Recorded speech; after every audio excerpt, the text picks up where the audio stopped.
Today's U.S. soldier is faced with enormous responsibilities to both himself and to his country. The daily pressures on him are enormous, and he must rely on his fellow soldiers for guidance, support, and on occasion for love. Yes, when brave men such as these spend so much time alone together, away from the soft touch of a woman, they develop a certain special bond that those outside of the military can scarcely comprehend.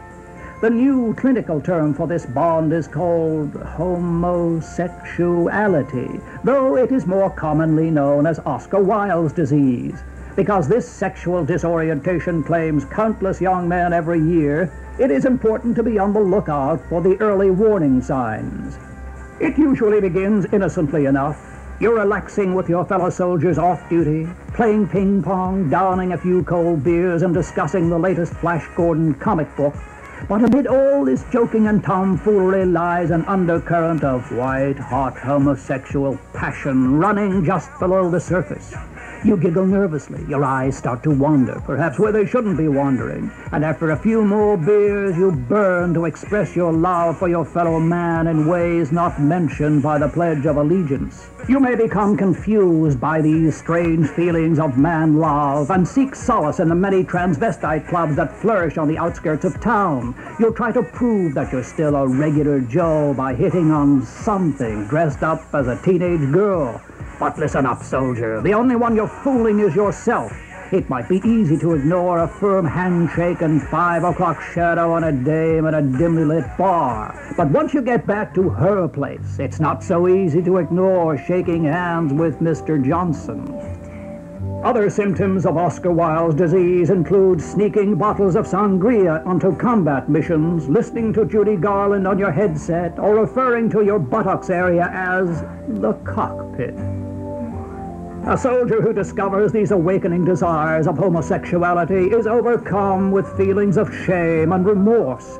He may try to repress these thoughts, but it will do him no good. I can't be gay. I'm not gay. I am not gay. Nor can his gayness be washed off with mere soap and water. 20 years of government research has proven this out. But fear not, gay soldier.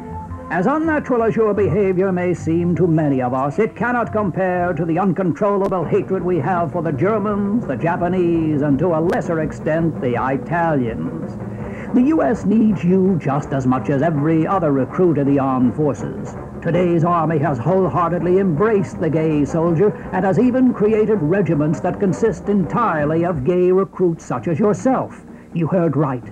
If you so choose, you can be part of the gayest squadron in all of the armed forces.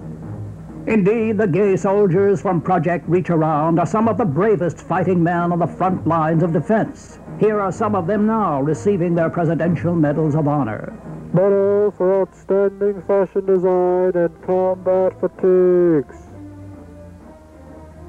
Medal for exceptional mustache grooming in less than sanitary conditions.